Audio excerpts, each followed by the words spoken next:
Seorang residivis pencurian kendaraan bermotor yang sering meresahkan warga Oku Selatan diamankan polisi.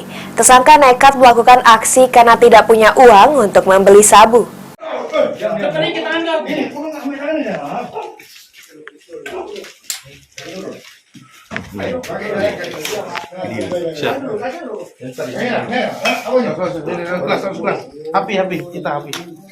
Inilah detik-detik penangkapan Elvis Apriyadi, seorang DPO yang merupakan residivis dalam kasus pencurian kendaraan bermotor. Tim gabungan Mapolres Oku Selatan bersama anggota Polsek Buai Sandang Aji berhasil meringkus tersangka saat berada di rumah salah satu rekannya di Desa Negeri Cahya, Kecamatan Buai Sandang Aji, Kabupaten Oku Selatan. Saat melakukan aksinya, pelaku selalu mengincar kendaraan yang terparkir di pinggir jalan dan yang berada di kebun milik warga. Dari pengakuan tersangka, setidaknya sudah 3 kali melakukan pencurian sepeda motor di wilayah tersebut.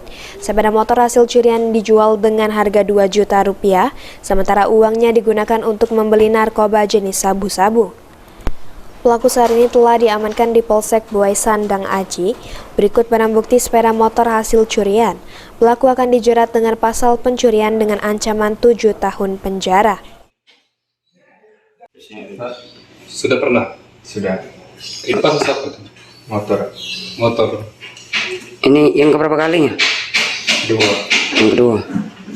Cara kita melakukan curian motor ya? Caranya? Melepaskan kabel terus langsung dibawa lagi.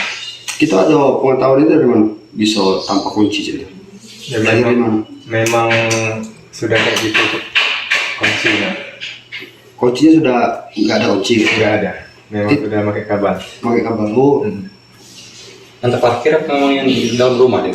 Di parkir di kebun. Kita tahu cara menghidupkan itu dari mana belajar itu? Tidak kasih tempat belajar. Otodidak ya? Aku melakukan pencurian pada saat siang hari, yaitu dengan modus dengan korban sedang ke kebun, meninggalkan kendaraan tersebut di parkiran, korban ke dalam kebun.